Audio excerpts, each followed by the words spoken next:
Good afternoon. Welcome to this webinar. This is a webinar on the National Science Foundation's Improving Undergraduate STEM Education Program, which is housed in the Education and Human Resources Directorate at the National Science Foundation. We have two presenters today. My name's Ellen Carpenter, and I'm a program director in the Division of Undergraduate Education at the National Science Foundation. And I'm Andrea Nixon, also a program director with the National Science Foundation. So our webinar today is going to be a focus specifically on proposals that are being prepared and submitted for Level 1 and for capacity building. And we'll talk a little bit more about what that means as we get further into the presentation. This is a program that has an impending deadline. The deadline is August 4th.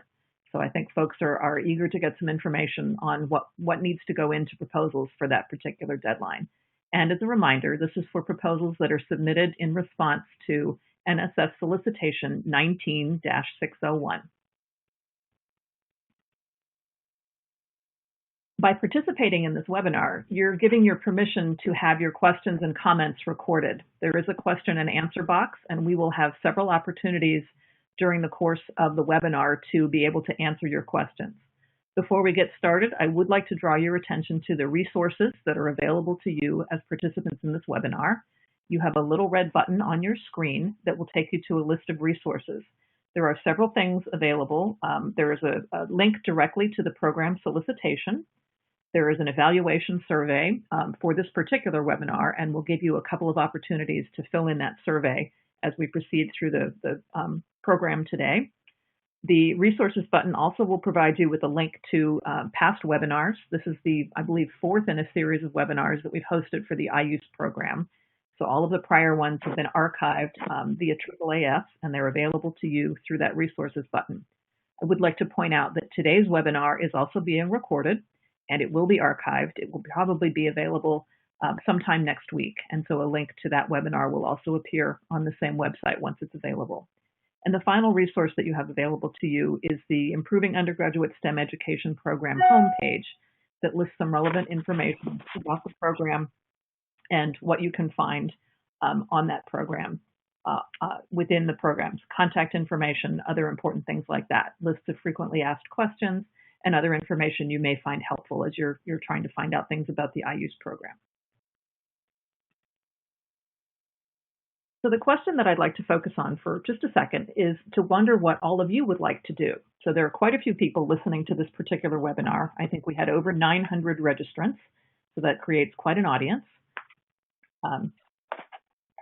We would hope that you would like to do things like improve undergraduate students' performance and retention in STEM courses and majors.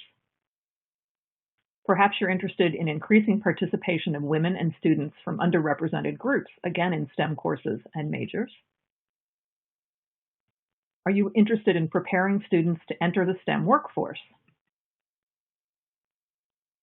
Or are you interested in increasing faculty engagement with their STEM teaching? And hopefully all of you are interested in making your institution a better place for STEM teaching and learning. If those are your interests and your goals, then please stay tuned, because this is an opportunity to learn about a program that can help you achieve some of these goals. We're going to do a couple things today. We will provide you initially with an introduction to the Improving Undergraduate STEM Education Program. We'll give you an opportunity to brainstorm for just a minute to think about what you would like to do and why this program is of particular interest to you. Some of you may already have projects in preparation. Others may just be thinking about the types of things that you might be interested in doing with support through this particular program. So we'll give you an opportunity to think about those things. We'll talk a little bit about program organization. We have several different tracks, and within each track we have several different levels, and we'll tell you what those tracks and levels mean. We'll also talk about workshop and conference submissions, which can also be submitted to this particular program with the interest of supporting STEM teaching and learning. We'll talk about expectations for the program, what we'd like to see in the projects that we are supporting. We'll talk about how proposals are reviewed. NSF uses two merit review criteria. They are intellectual merit and broader impact. We'll provide some resources to you that might be helpful as you're crafting your proposal and thinking about the components of your particular proposal. And at the very end, we have a set of slides that might be helpful for those of you who have never prepared a proposal before. If we have time, we will go through those slides and they can provide some useful pointers about how to put together a proposal, the kinds of things that are looked for in the review process, and what actually happens to your proposal once it is submitted to the National Science Foundation. As I mentioned earlier, the webinar will include several chances for you to ask your questions. You have a question box on your platform in which you can type your questions. I would ask that you please only enter your question once. We actually have someone who's going to be helping us prioritize questions to be answered. And so we will try to answer as many questions as we can that we feel are of general interest to the broadest segment of the audience today. We realize that there will be lots of questions, and we apologize, but we're simply not going to have time to answer everything, but we'll try to answer to the best of our ability, the ones that we think will be of interest to the largest number of folks in the audience today. So the first part of the webinar is an introduction to the IUSE program. The IUSE program hopes to do a couple of things. The major goals of the program are to improve the quality and effectiveness of the education of undergraduates in all STEM fields, and also to improve undergraduate STEM teaching and learning for all students and/or the institutional environment in which they occur.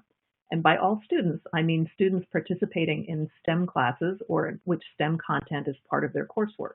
This doesn't necessarily refer to STEM majors, but many students engage in STEM education as part of their undergraduate career. And as a reminder, undergraduate students are those that would be enrolled at 2-year or 4-year institutions of higher education. Undergraduates do not include K through 12 students, and they typically do not include graduate students or students beyond their first baccalaureate or associate degree. Proposals are accepted from all types of United States-based institutions of higher education, as well as from professional societies, organizations, and other entities whose work represents those institutions and which support the goals and mission of improving undergraduate STEM education. The IUSE program has been in existence for about, I guess it's 7 or 8 years now, and we've made a number of awards. We have provided funding to both public and private institutions, as well as to nonprofits and to business or industry, either direct funds or through partnerships with other projects that have been funded through the IUSE program. The types of institutions we fund award a number of different types of degrees. Many of the institutions award degrees up as high as a doctorate. Some of them are master's degree granting institutions. Some simply award a bachelor's degree, and some award only associate's degrees. And some of the institutions that we fund are non-degree granting, or I should say some organizations. These would typically be things like professional societies and other organizations that have a vested interest in improving undergraduate STEM education. So now it's a chance for you to think about what you might like to do and how that might fit within the parameters and goals of the IUSE program.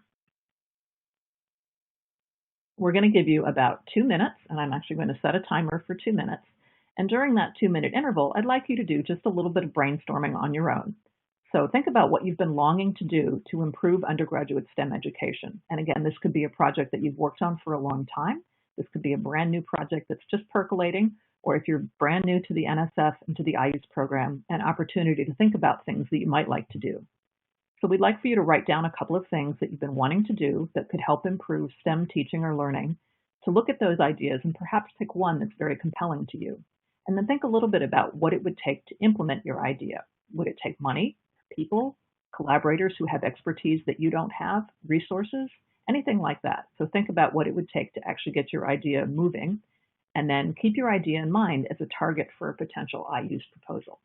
If you would like to briefly state your ideas, you can use the chat or question box. And I'm going to start my timer now, and we're going to give you 2 minutes.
Okay, you've got about 30 seconds left.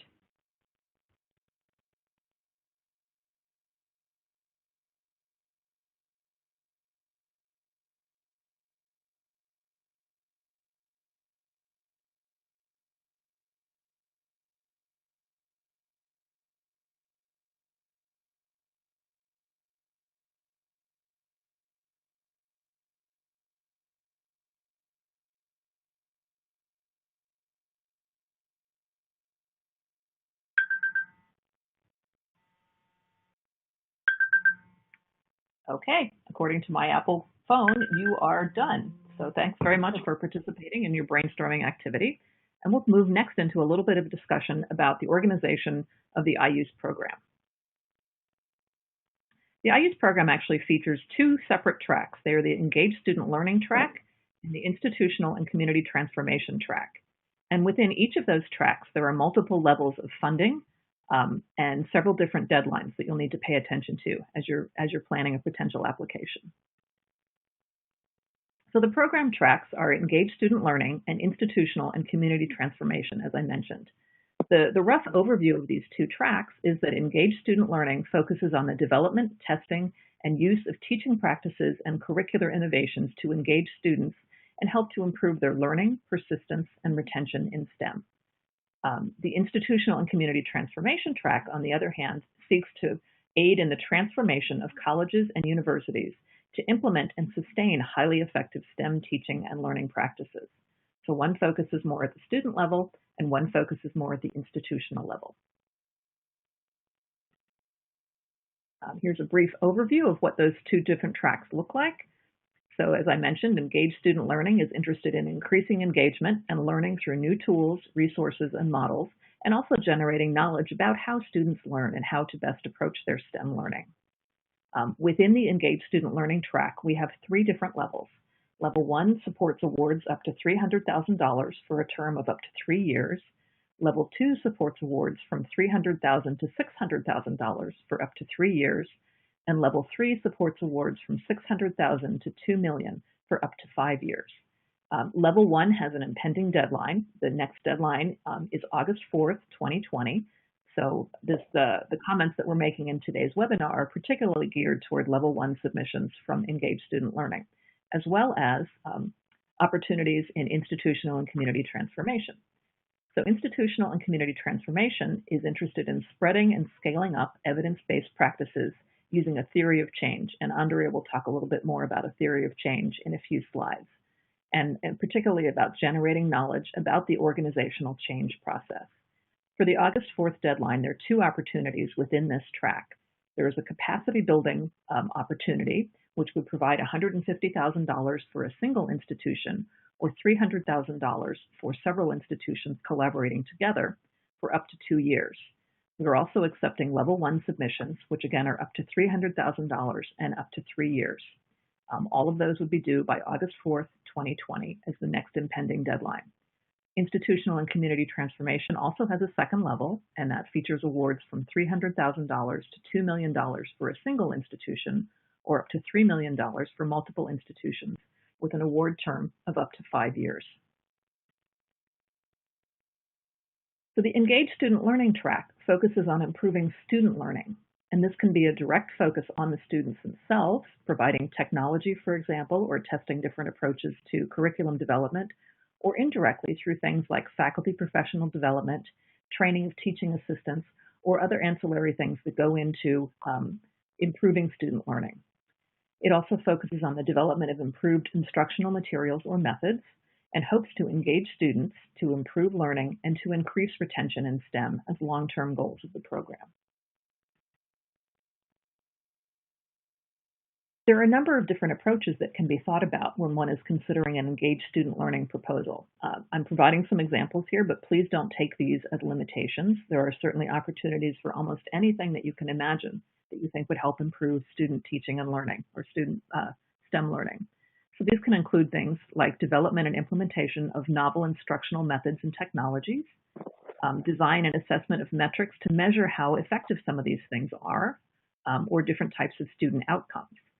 To engage in faculty learning through professional development to improve their teaching skills and their ability to improve student learning, to engage in discipline-based or interdisciplinary educational research that is student-focused, and a re-envisioning or adaptation of learning environments to focus on the students and more effectively promote their learning.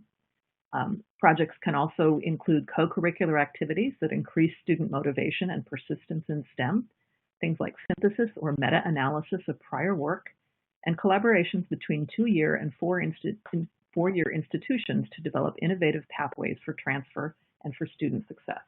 So lots of different things can constitute an engaged student learning project.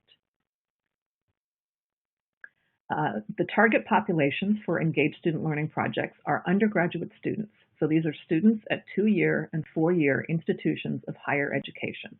It can be STEM majors, either declared STEM majors, which typically are students, upper division students, we sometimes call them, perhaps in their junior and senior years of education, or undeclared, students who are just starting out on their higher education trajectory, who are perhaps interested in STEM but haven't yet committed to a STEM major. Target populations also include students whose course of study requires solid skills and knowledge of STEM principles. So they may not be in a STEM major, but they may need to do things like understand quantitative data and quantitative reasoning. And so those would be the types of skills that could be developed through an engaged student learning project. The projects can also focus on non-STEM majors who are seeking to fulfill a general education requirement in STEM, or on STEM faculty members to help them improve their ability to provide STEM education. And one particular component of engaged student learning is also a focus on pre-service STEM teachers in undergraduate teacher preparation programs. So this is training of future faculty for K-12 education who have to start as undergraduate students.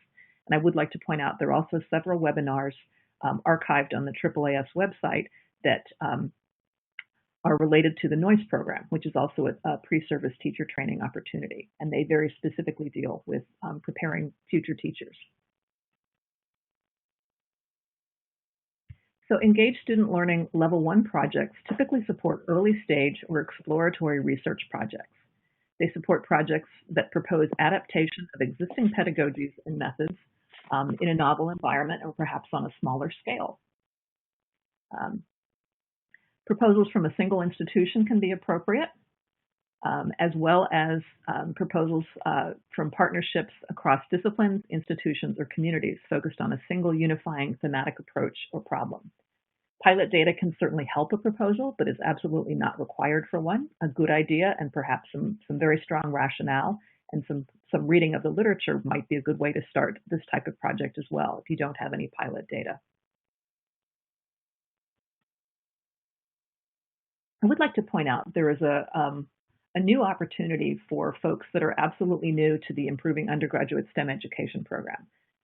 So we have released a Dear Colleague Letter. It was actually released last December. It's under the number NSF 20-034, and the web link is here. You will have access to these slides if you go to the archived presentation later on, so you'll be able to figure out what the web link is there. But this Dear Colleague Letter encourages submissions of proposals from institutions that have not had prior funding from the IUSE program. This does not mean principal investigators that have not had prior funding, but institutions as a whole. Projects that are submitted in response to this Dear Colleague Letter can contribute to developing the STEM and STEM-related workforce, advancing a disciplinary STEM field, such as biology, chemistry, physics, mathematics, broadening participation in STEM, educating a STEM literate public, improving K-12 STEM education through undergraduate service, pre-service teacher preparation. Again, not a focus on K-12 students themselves, but on the teachers who will be teaching them. Projects can encourage lifelong learning or build STEM capacity in higher education. All projects, as all projects submitted to the IUSE program as a whole, are expected to increase knowledge about effective STEM education through posing and answering knowledge-generating questions. How does the program work? Is this effective for the students in question? Things like that.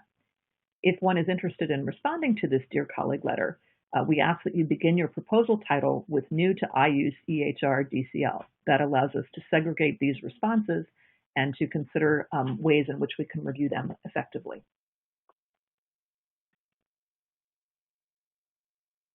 The second track that's a part of the IUSE program is the Institutional and Community Transformation track, sometimes known as ICT.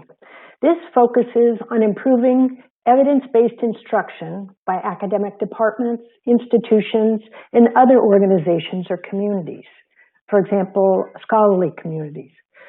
Supports efforts to build and understand systemic change in undergraduate STEM education, and aims to use appropriate theories of change to transform institutions. As Ellen mentioned earlier, in the resources section of this webinar, you can find a link to a prior webinar that Ellen and I did on November 13th of 2019 that focuses specifically on the institutional and community transformation. But for today, we'll give a high-level overview. So as Ellen indicated for the Engaged Student Learning track, the examples that we give here are not supposed to describe the limitations, but are just suggestive of the kinds of work that we've supported in the IUSE program. And for the institutional and community transformation track, examples might include the transformation of high enrollment classes to include evidence-based teaching practices, developing teaching evaluation rubrics that are rooted in a research-based framework, the development of faculty communities to improve accessibility or sustainability of evidence-based practices, or identifying best practices to guide institutional transformation itself, or the inclusion of non-tenure track faculty or instructors through policy or professional development opportunities. Or finally, the identification of common elements across disciplines, programs, institutions, or systems that support students from underrepresented groups to be successful in STEM. For a proposal to be successful in the institutional and community transformation track, it must describe the theory of change that is adopted. Some proposals have more than one, but this is a requirement of the solicitation. So if you're thinking of an ICT proposal, make sure that you have a theory of change. Make sure that it includes research literature and theoretical perspectives concerning change. This is because we recognize that STEM education, higher education, is a complex system. Changing institutions themselves and curricula and courses of study are complicated things to undertake. So that's the rationale and the purpose of theories of change and the importance of them in successful proposals.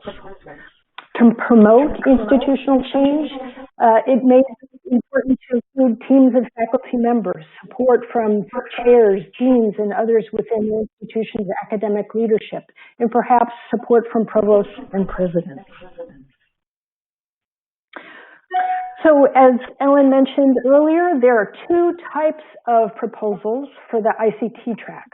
Level 1 proposals are designed to fund awards that are intended for early stage exploratory projects or small to mid-scale projects that build on prior work. You need not have pilot data, but that could be helpful. Projects should have a strong grounding in relevant literature, and those would be appropriate for this level of the program. The other kind of proposal type is relatively new. We've had one other round of proposals that were capacity building proposals. So the purpose of capacity building proposals are to enable institutions that have not had a prior institutional and community transformation award to identify and develop projects of interest. So your institution may have an Engaged Student Learning Award, prior award, and you would still be eligible for an ICT award of the community, or excuse me, of the capacity building type. Funding is intended to support activities such as assessing institutional needs, formulating departmental or institutional commitments, developing partnerships, identifying prior institutional efforts, gathering data, learning about relevant theories of change if that's something that's new to you or to your community, identifying relevant institutional practices, and formulating plans for advancing institutional or community transformation.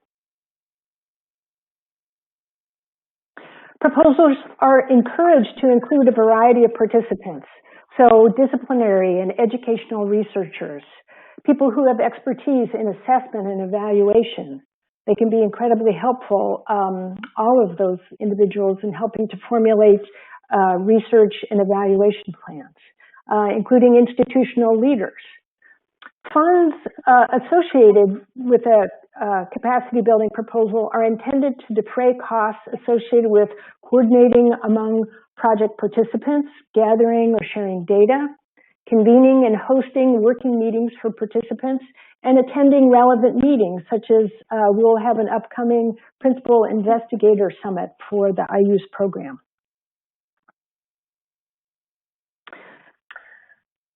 In keeping with the chart that Ellen showed earlier, capacity building proposals may be submitted by a single institution or as a collaborative project from 2 or more institutions. The maximum award for a single institution's proposal is $150,000, and the maximum for a collaborative project that is coming from 2 or more institutions would be $300,000.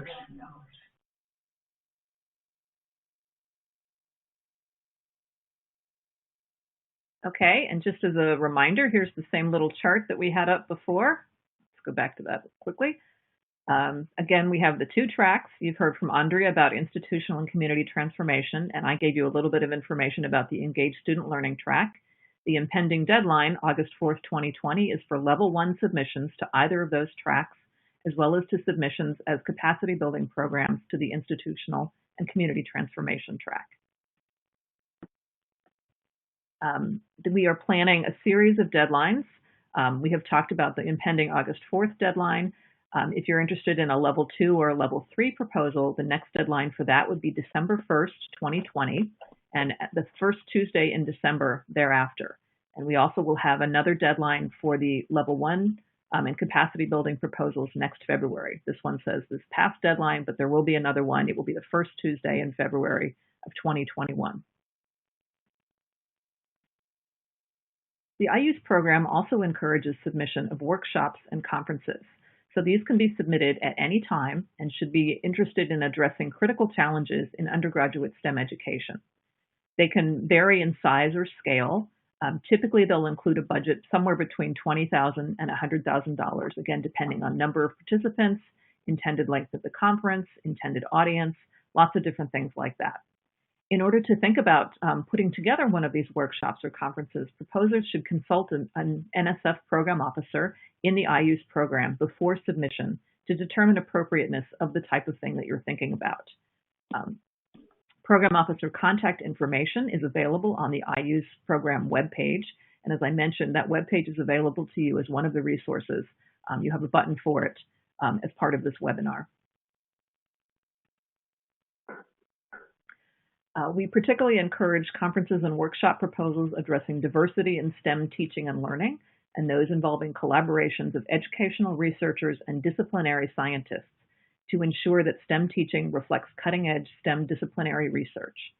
So those are a couple of ideas to think about. So we're going to pause at this point and take some of your questions. As I mentioned, we're not going to be able to answer all of the questions that you posed because already quite a lot of them are popping up in our window, but we'll try to answer a few here.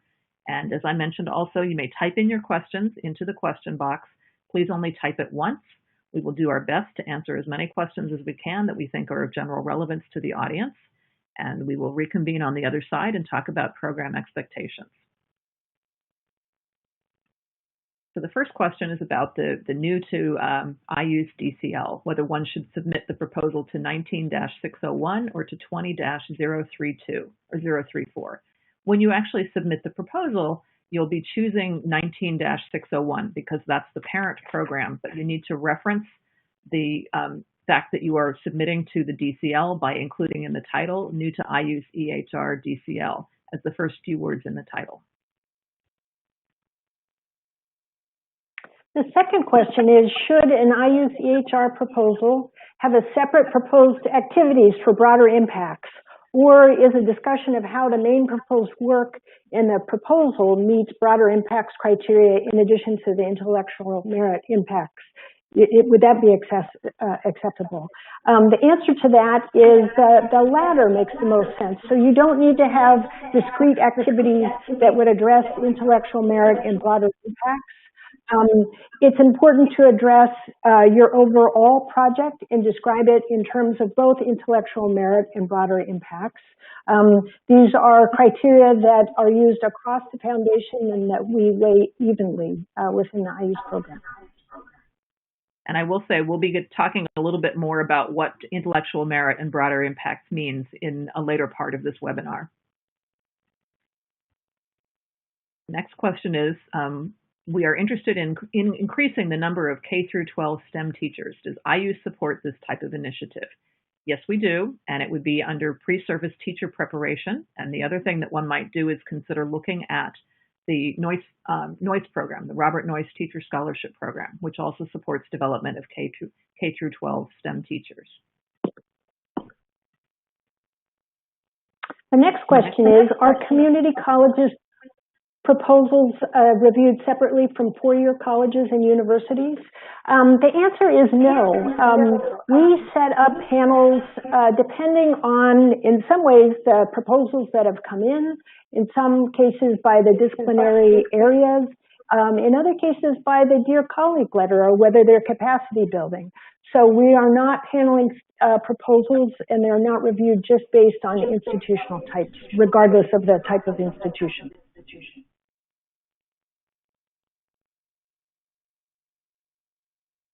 Next question is, do all proposals have to directly improve undergraduate STEM education, or are more pure research proposals accepted, i.e. those that seek fundamental understanding of how undergraduates learn STEM with practical benefits to follow potentially?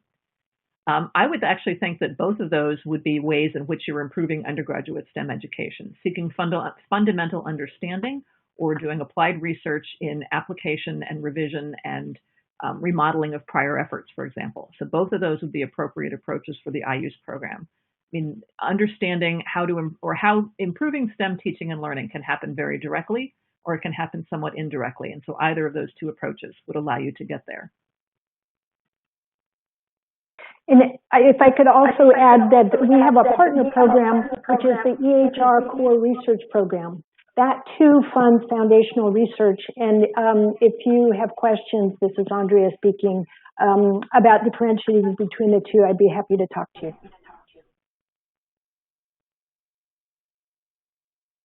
Next question, I run STEM education programs that are staffed by undergraduate students, but teach science in local underrepresented minority elementary schools.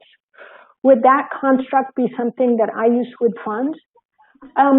The IUSE program, so long as the project's focus is on the undergraduates, they could be engaged in curricular or co-curricular activities. Those activities could take place within the context of a classroom or when they're doing work within the larger community. So it's possible to construct a project that is centered on undergraduates working with students in elementary schools. But again, the focus would have to be on the undergraduate experience. Okay, the next question is, should a collaborative research project be submitted under the Dear Colleague designation if one of the institutions or investigators has not had prior IUSE funding, but the other institution or investigator has had prior IUSE funding? The only way in which you could do that is if the lead institution has not had IUSE funding. So the project that is considered the lead would have to be the one that is new to the IUSE program. There's certainly no reason that you can't include a collaborating partner that's had some prior IUSE funding, and that actually might be argued as supporting your efforts in getting into this field of education research. So it's fine as long as the one that has not had the IUSE funding is going to be considered the lead. I'm going to suggest that we answer 3 more questions, and then we'll move on in our presentation. Sounds good. The next question is the support of ESL Level 1 required in order to apply for an ESL Level 2 proposal? What are bigger differences except the scope? You do not need to have had an Engaged Student Learning Level 1 award to apply for Level 2. Rather, the project, the scope of the project, and the budget that's necessary to support the project should be right-sized. So I would encourage you, if you have a mid or large-scale project in mind and the budget range for level 2 is a better fit, to go ahead with that. In the reverse, if you have a mature project but it doesn't require significant sums of money, I would encourage you to look at the level 1 type of proposal as well.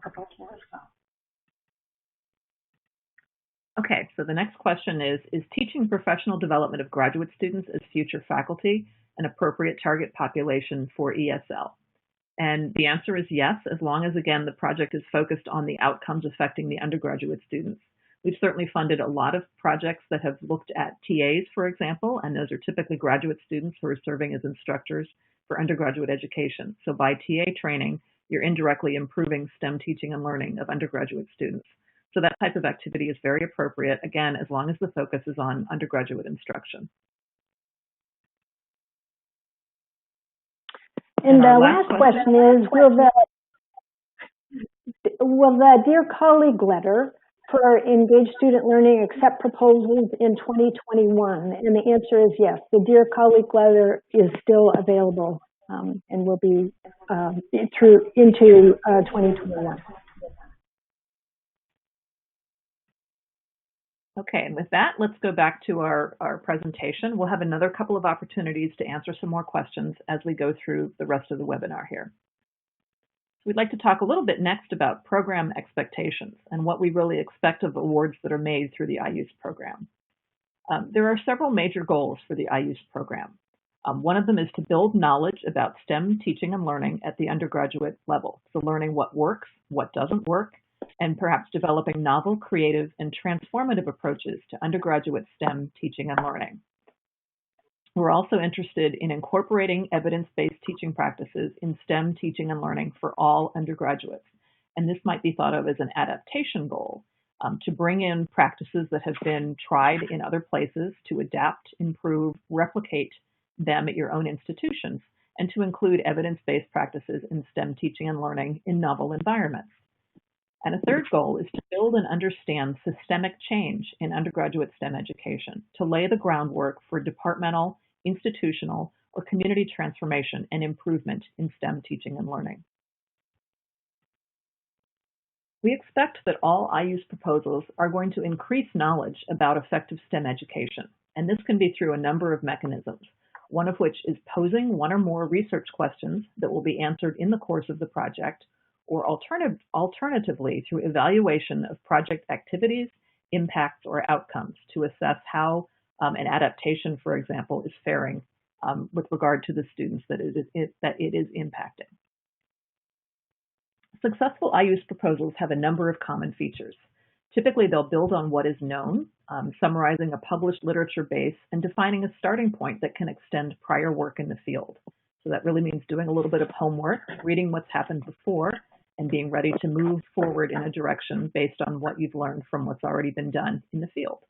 Projects typically will include a well-designed plan to gather data, a definition of what that data actually is, how it's to be gathered, and how it will be used, the methods of analysis that will be employed to answer the questions posed using the data that's been gathered. Projects need to include mechanisms to evaluate the success, and that should be in both formative and summative evaluation efforts. So understanding how to course correct if things go astray midway through the project, and also understanding what the outcomes are at the end of the project. Successful proposals will explain how findings and materials will be shared with the community, with others who are teaching the same discipline, or perhaps across disciplines or across institutional types. Proposals should address the sustainability of project efforts. We would like to see that awards that we make can be continued after the award term is over. So some eye to the future as to how those efforts can be implemented is helpful in creating a proposal that's very strong. Proposals often will collaborate as needed with other investigators, with institutions or communities in order to get the resources and expertise that are necessary to carry out the project as envisioned.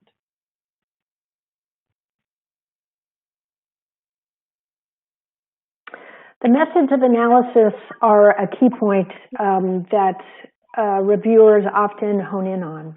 It's critical that you align the research or the evaluation methods with the questions that you're posing. That is to say that these research and evaluation methods will enable you to answer those questions effectively and authoritatively. Sometimes people assume that because we're the National Science Foundation that we're interested primarily in quantitative data, and that's not true. It'll be very important that you align the types of data that you're gathering, again, to answer the questions that you're posing, whether they're research questions or evaluation questions. So think about either qualitative, quantitative data, a mixture of both. But just make sure that the nature of the data that you're gathering well aligns with the rest of the project. Okay, we have a bit of a quiz. True or false? All proposals for the IUSE program must have a research component. True or false?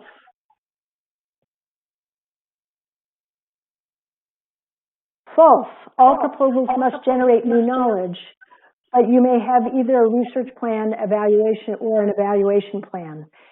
And frankly, as we were just saying, it's important to be able to evaluate all projects that are proposed.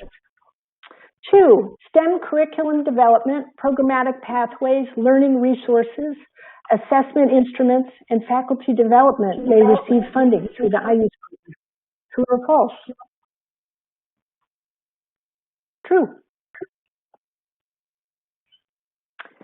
Question 3, proposals may focus on both STEM and non-STEM majors.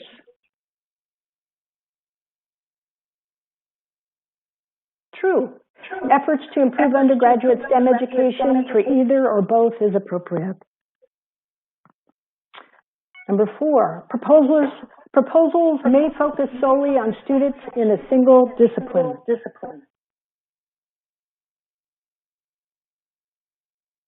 True, as well as on multidisciplinary projects or interdisciplinary STEM education. Number 5, an evaluation plan that provides formative and summative assessment of the effectiveness of the project in achieving its goals is required. True. Question 6, proposals should demonstrate a solid grounding in relevant literature on STEM teaching and learning. I'm sure you all got that. True. Number 7, only colleges and universities may submit proposals. False. All categories of proposers in the PAPPG are eligible, including professional societies, companies, nonprofit organizations, and others. Okay, last one, multiple choice. Which of the following may receive IUSE funding?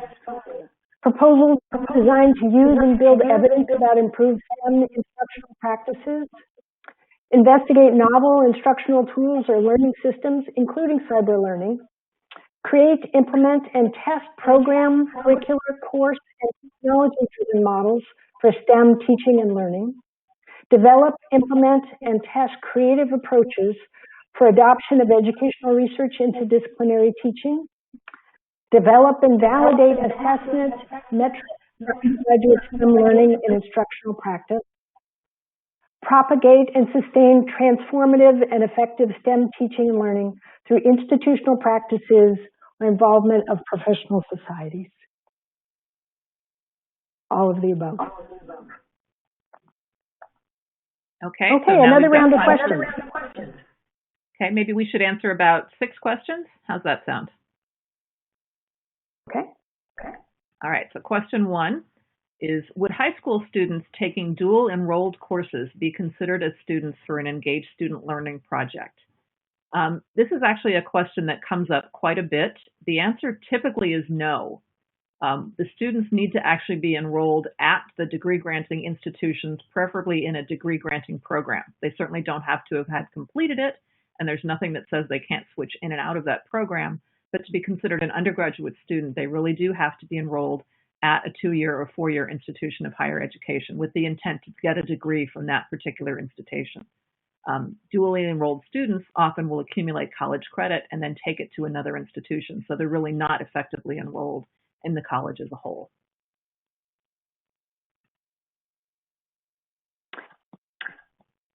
I'm not sure I understand this next question, but I'll take a stab at it. Does dissemination of project results require evaluation by an independent evaluator if it is a major project objective, or can the PIs report to NSF on outcomes of dissemination activities? Typically in an annual report, PIs will be prompted to include descriptions of their dissemination. So whether that's journal articles, outreach, webinars, conferences, conference proposals, things like that. And so the evaluators don't typically, program evaluators don't typically evaluate the results, the dissemination efforts. Okay, the next question is, would a community-based nonprofit that has developed an innovative program for preparing pre-kindergarten students for kindergarten level of math and has conducted some research on its impact and would like to validate the model further and potentially scale it, be strong to new to IUSE DCL candidate? Again, the answer is no, and the reason for that is a focus on K through 12 students. We're interested in funding, and the program has limitations to fund undergraduate education. So efforts that are focused on K through 12 students as the primary focus are not appropriate for submission to the IUSE program, either through the whole program or through the new to IUSE DCL.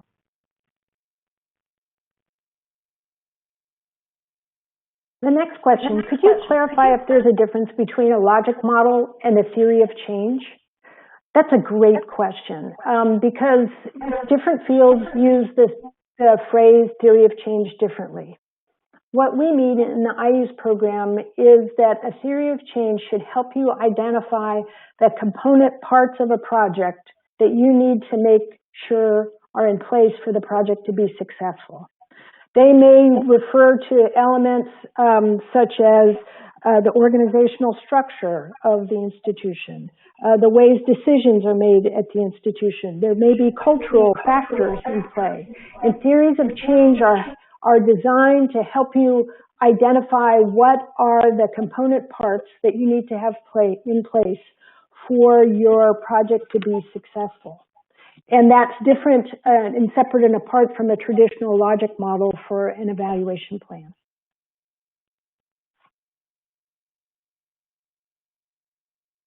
Okay, the next question is regarding ICT capacity building. The implication seems to be that this is only for institutions that have not had any prior ICT awards.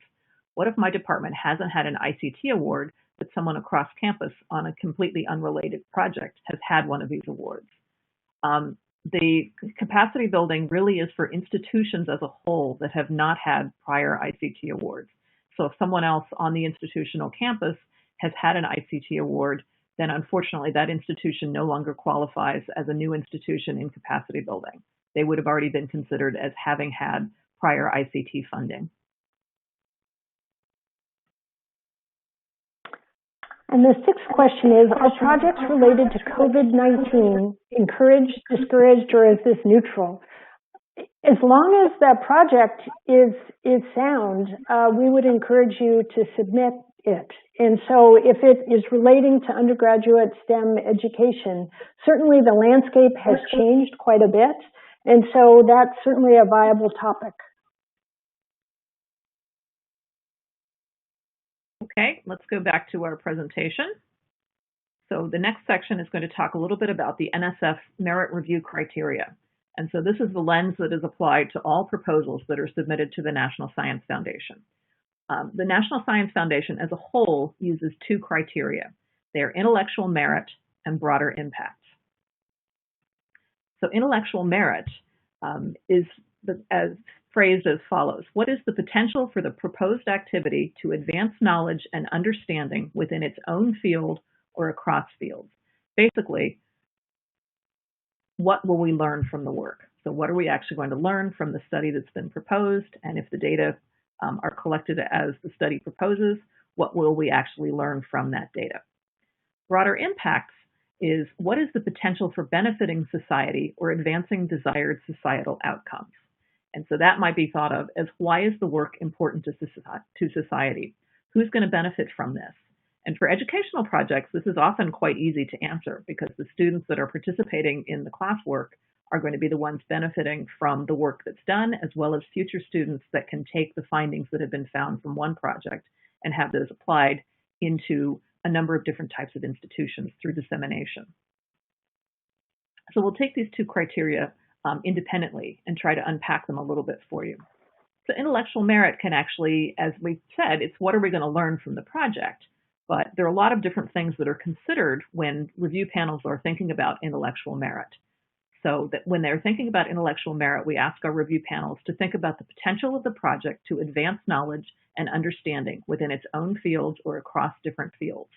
We also ask about the potential of the principal investigator and the project team's capability to be able to actually conduct the work that's proposed and to generate the knowledge that they think will come out of the project.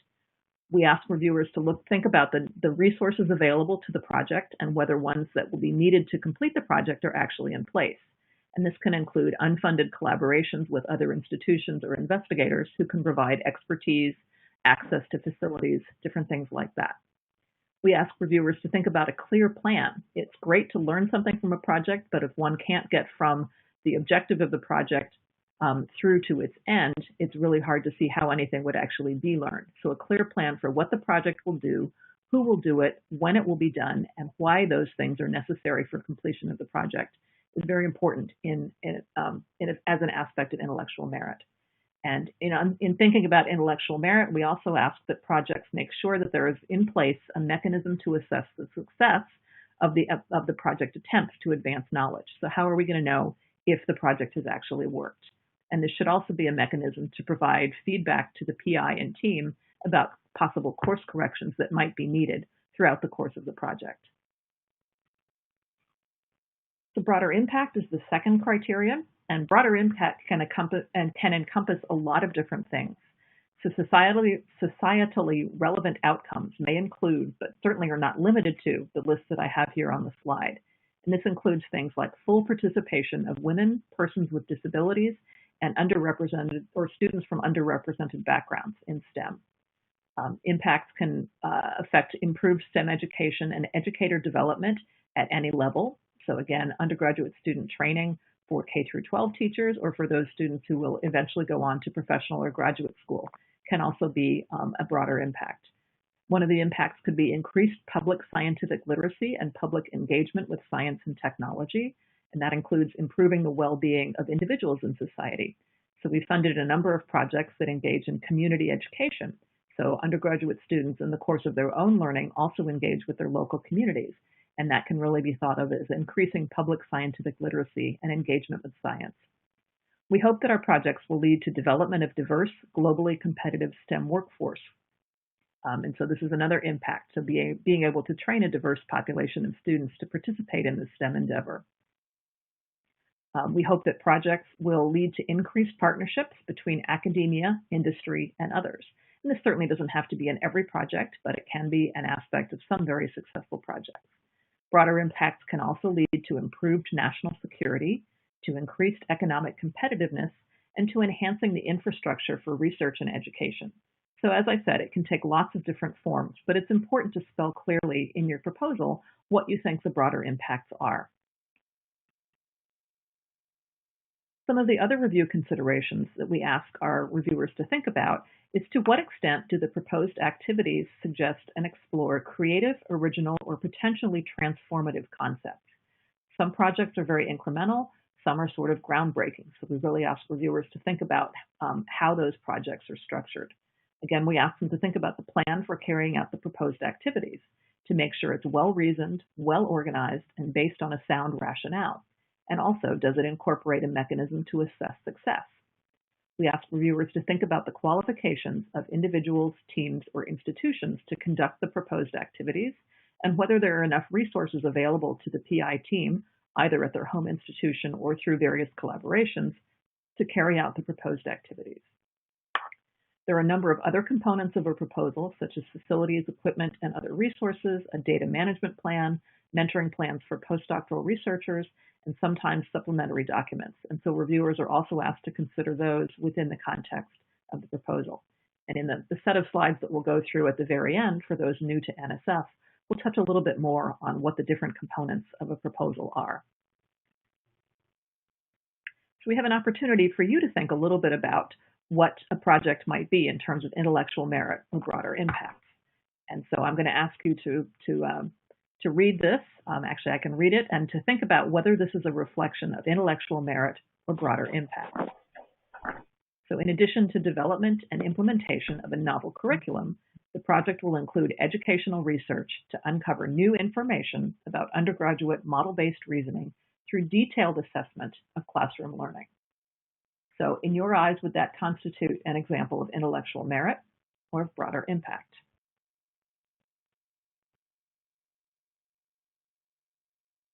Most typically, reviewers that we've seen would classify this as intellectual merit. So we're uncovering new information through using one of the mechanisms for developing knowledge, detailed assessment of classroom learning. So that could be viewed as intellectual merit. And then this one. Activities planned will provide in-depth faculty development through a national series of workshops and an expansion of an ongoing national study of the effectiveness of this approach for learning about the nature of science. And so this might be construed perhaps as a broader impact. So it's really an attempt to provide information across the nation through a national series of workshops and to expand the study about the effectiveness. So hopefully disseminating information to a very broad population of instructors and STEM faculty. I do want to point out that the two statements that I showed you were taken from actual awards that we made. So these were parts of the abstracts of those awards. And so they really illustrate what is provided back to the National Science Foundation in terms of description of the project that is planned and how it will be conducted. Okay, so I guess we've got time for a few more questions here. Maybe another 6 questions. And I'll start with question 1. Where can I find if my institution or colleagues have had funding from an NSF program? There are a couple different ways to do this. First of all, you can go to your sponsored programs office, and they should have records of funding that has been received through the institution. Second of all, you can go to the NSF Award Search, which is a publicly available database of all projects that have been funded through the National Science Foundation. If you use the advanced search feature, you can actually put in an institution name and see if any awards have been made to that institution. You can also tailor or narrow your search a little bit by focusing specifically on those awards from the IUSE program. And the IUSE code number is 1998. So if you actually type in that program number, it will show you the institutions, if you have put in the institution name, that have received funding from that particular program. The next question is, can a postdoctoral researcher serve as a PI? The answer is yes. The IUSE program does not define the roles necessary to serve as a PI. Yeah, the caveat to that is you have to be able to serve as a PI, assuming your institution will allow you to do so. So if your institution will let you serve as a PI, the IUSE program will let you serve as a PI. So the next question is, can an external person do both evaluation and assist with research?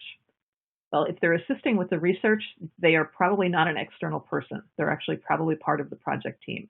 We don't have a rule that says the evaluation needs to be performed by an external evaluator, and it can actually be performed by a member of the project team with relevant expertise. Some projects do think that an external evaluator is perhaps the way to go to provide them with the formative and summative feedback that they need. Other projects, for example, use an advisory board, and other projects will include an evaluator as part of the project team who can help structure the research and provide evaluation assistance throughout the course of the project. The next question is, can you have both a research question and an evaluation plan, or is that trying to do too much? in the slides that it's been presented as or. The generation of new knowledge can be done either through a research plan or an evaluation plan. With a research-centered study, it's also helpful to identify the ways that you're going to make sure that it's carried out in a appropriate manner. That does not mean necessarily that you need an external evaluator. As Ellen was just indicating, advisory boards might be helpful for you to make decisions as a research project is unfolding over a course of 3 to 5 years, depending on the size of the project. It is not too much to also have an evaluation plan, even with a research-centered project. Okay. The next question relates to travel, and I assume this means travel that is funded through a capacity building program or capacity building project. The question is, does that mean we include the travel in our proposed budget for the PI but not the lodging? Also, is the summit scheduled to be in Washington, D.C.? Travel would include all costs associated with attending the summit. And the summit currently is scheduled to be in Washington, D.C. The tentative dates are June 9th through 11th, 2021. And I believe it's going to be scheduled at the Washington Renaissance Hotel. So that's the plan at the moment, to have the PI Summit next summer in Washington, D.C. The next question is, how does the NSF define STEM? Does it include sciences, psychology, pre-med? There is not a single published list of the fields of study that we support, but there are a number of things that you can do. Number one, just right off the top, psychology is a supported field, economics. In the social sciences, there is a division of social, behavioral, and economic sciences, SBE, and you can look at the divisions there in the fields that they support. So some social science fields are considered STEM fields in the NSF and others are not. So that's one way to do it. Also, in the solicitation, as Ellen indicated, there is a contact list for people by department, and that's another great resource. And I'm one of the contact people for social sciences. Those are two good approaches. Check the solicitation, but also looking at the support. I want to point out NSF also specifically does not support biomedical research. That's the purview of the National Institutes of Health, and we typically don't support pre-professional students, and that would include pre-med students, although we would support STEM education as a whole in which pre-med students would take part. Our next question is, do we need to address how our project will be carried out if a lockdown due to a pandemic or some other event is necessary at schools? This is actually a very good question. It's certainly a very timely question. What we have been doing at the moment is, for those awards that we are considering recommending, we are asking the PI team to provide us with a contingency plan that is related to possible effects of the pandemic. So you can propose the project that you would like to do, but what's going to happen if the pandemic changes your plans?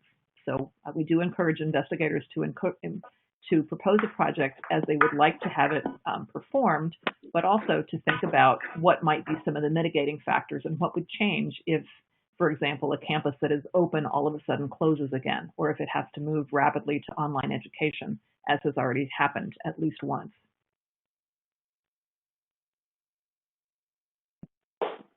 The next question, this is another good one. One of the impacts of COVID-19 is putting all of our curriculum online. This has been especially tough in STEM disciplines, especially on students who lack technology and faculty who need professional development to hone their distance education skills.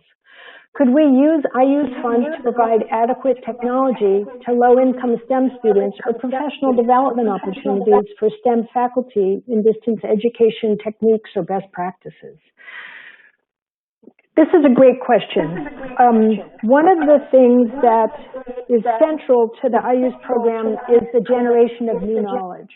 And so if there is a project that can constructed in such a manner that you have the potential to generate new knowledge, there's some flexibility in how the funds associated with an award can be used. Having said that, if the preponderance of the funds are used for equipment, that may make it difficult for you to study the curricular innovations, for example, or the development of courses. So the IUSE program is not a good source of funds for budget relief. The IUSE program is a great source of funds if you want to study innovative practices in this particularly difficult context. So that kind of work will have everything to do with the kind of project that you're able to design. Okay, and I think we'll go back to our presentation now. We have a couple more slides here. We'd like to provide you with some resources that are available through the National Science Foundation that can help you with planning your program and getting information that you might need in order to put together a proposal.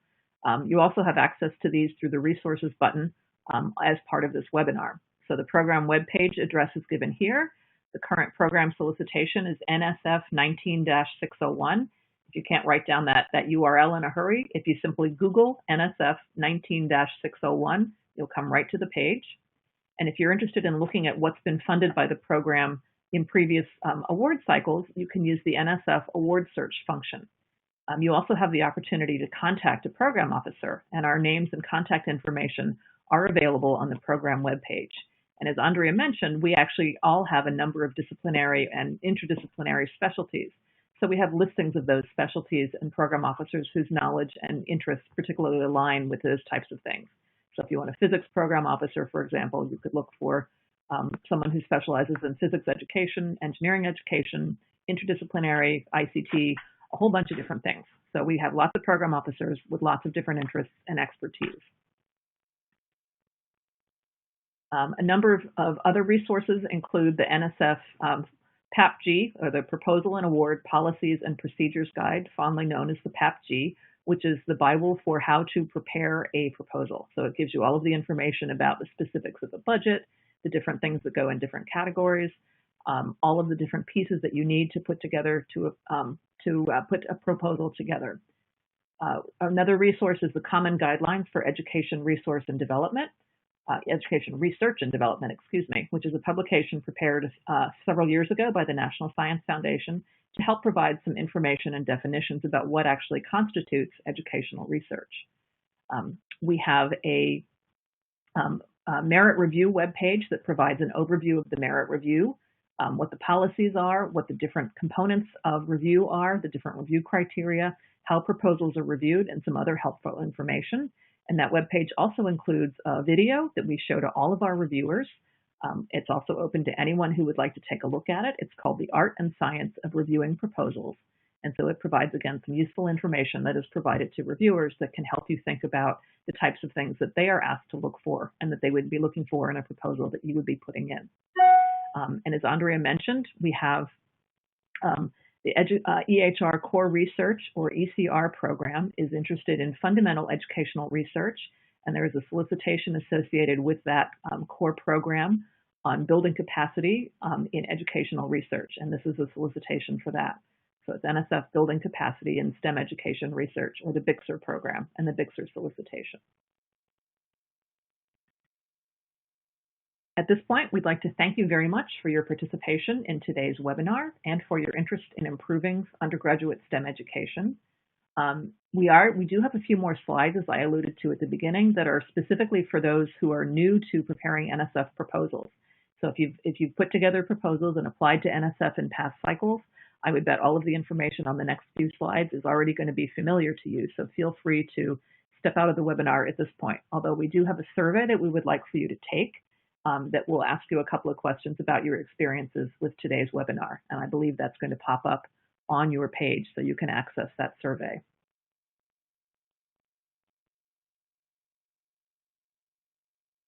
I'll give you a couple of minutes to think about that, and then we'll move into the next set of slides.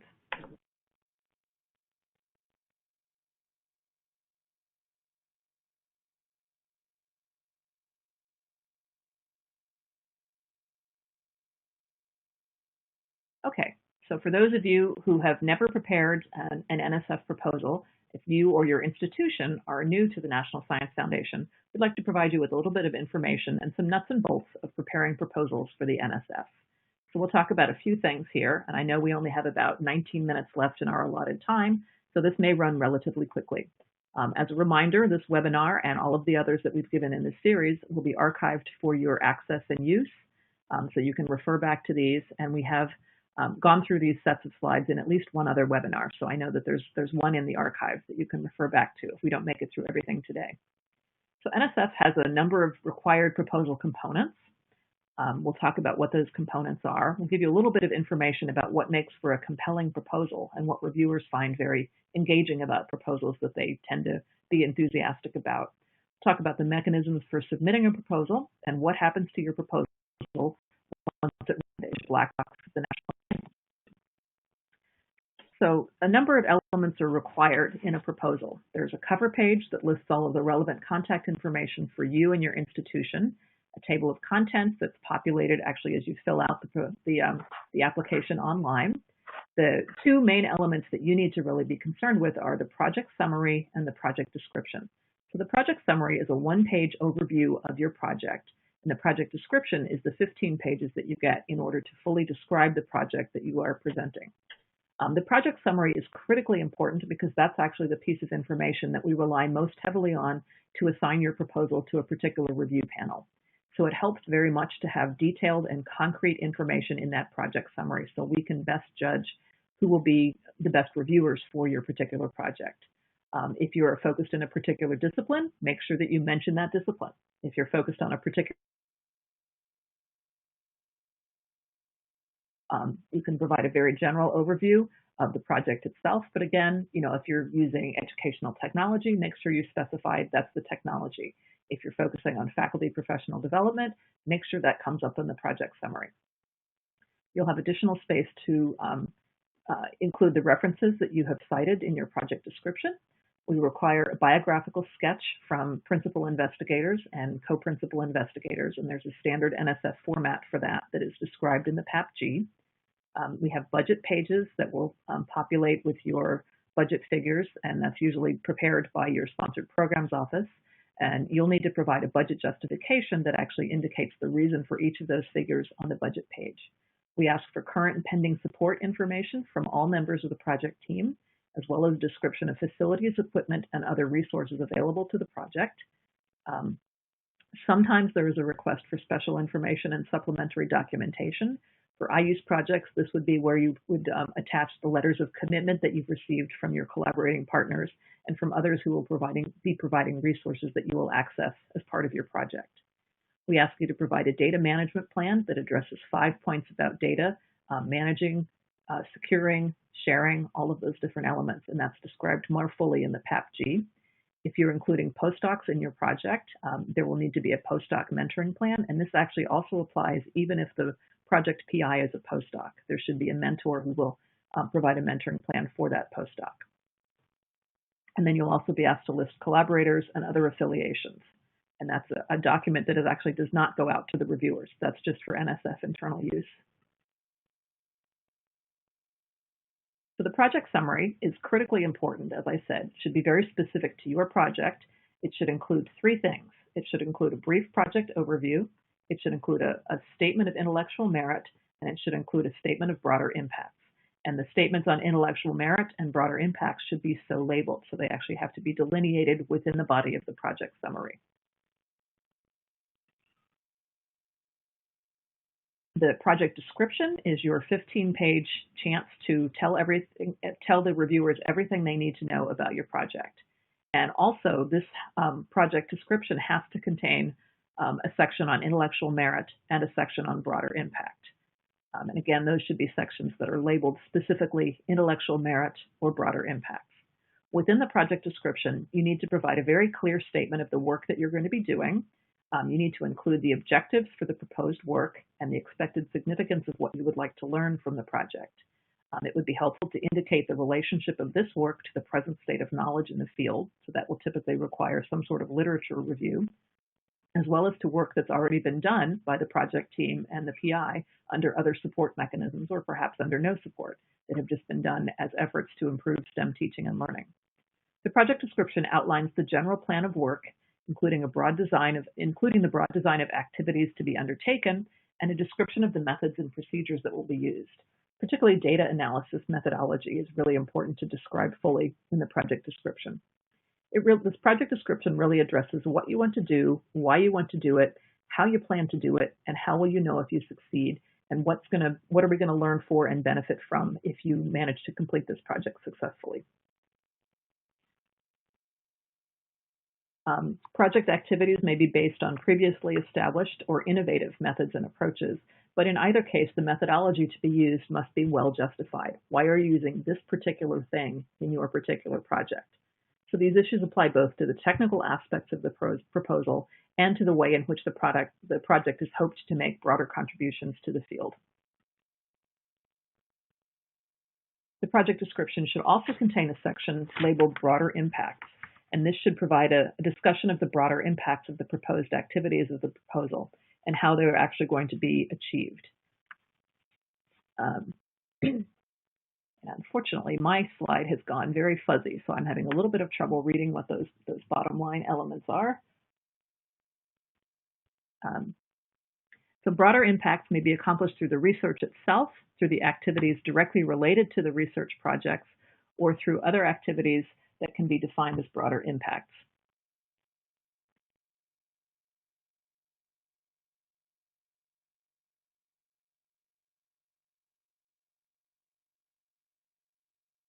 NSF values the advancement of scientific knowledge and activities that contribute to the achievement of societally relevant outcomes.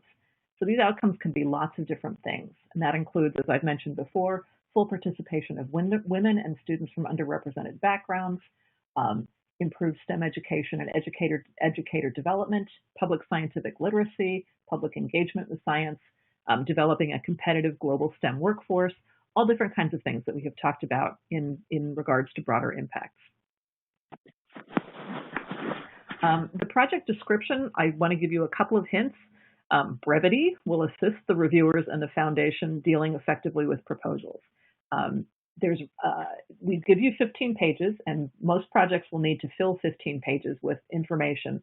But if you can clearly and concisely describe what you're planning to do, that's of great benefit to the reviewers and can usually make them much more in favor of your particular project.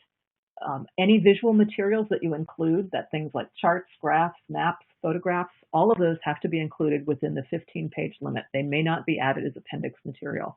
And in fact, we do not allow appendices for IUSE proposals. So the project description must be self-contained, and URLs should not be used. You can put them into there if you would like, but there is no guarantee that the reviewers will take a look at the information that is linked in the URL. And again, no appendix material may be used to supplant the page limitation. We want you to be able to describe what you're doing within that 15 pages.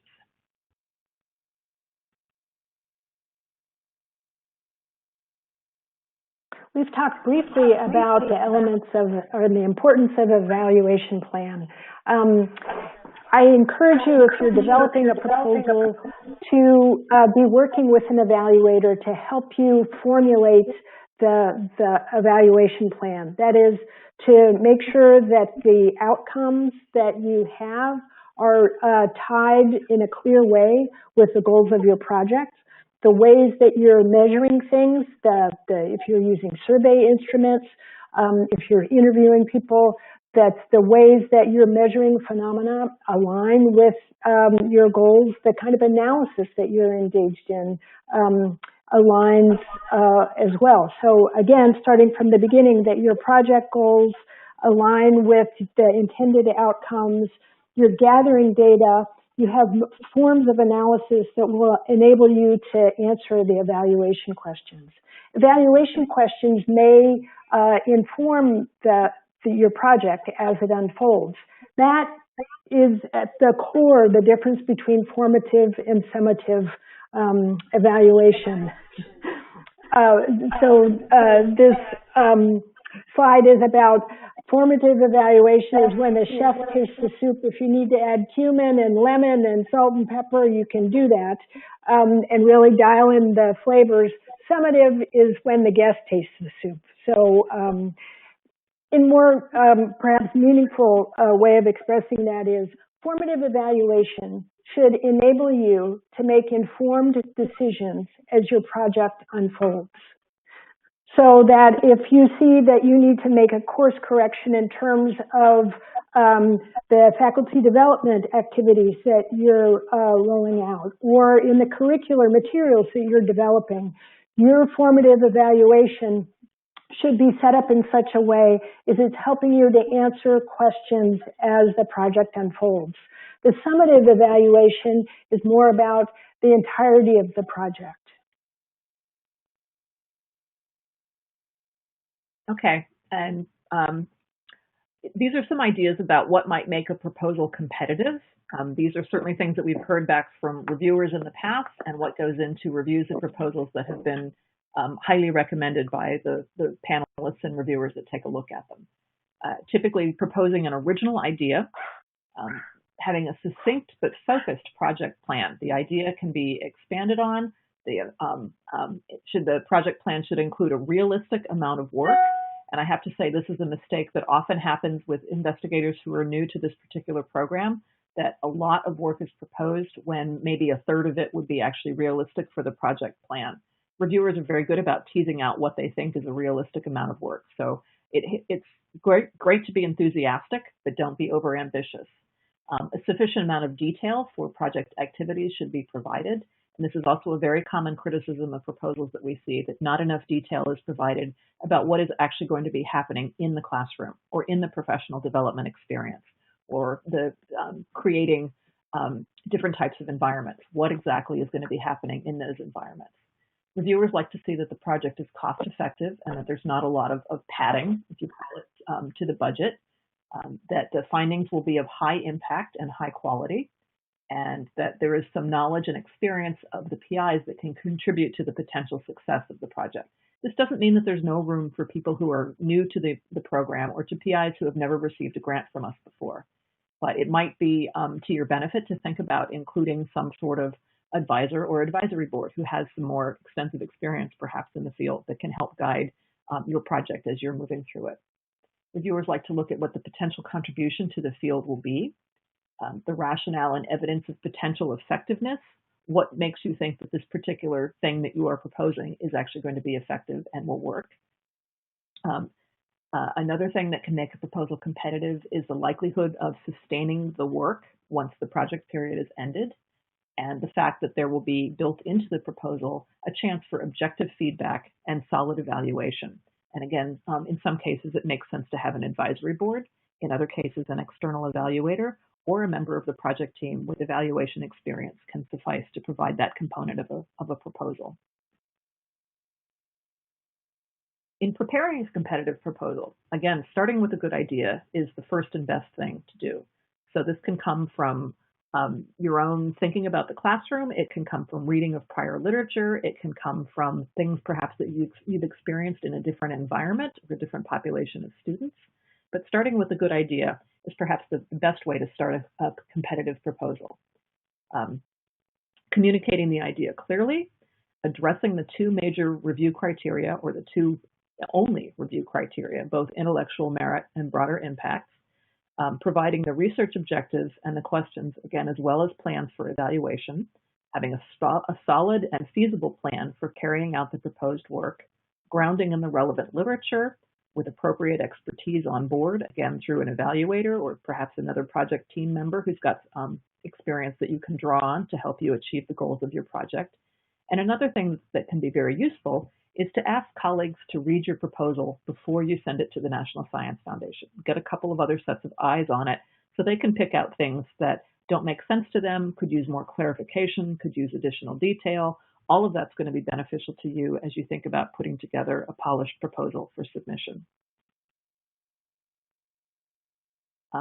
Including strong arguments for the importance of the problem can be very helpful. Why is this particular thing going to be effective with your population of students? Making sure that the STEM content is clearly articulated with strong and solid and well-described examples can be really, really helpful in having a competitive proposal. Also providing appropriate and sufficient discussion of the research design and the methodology. What methods are going to use? Why did you pick that particular method?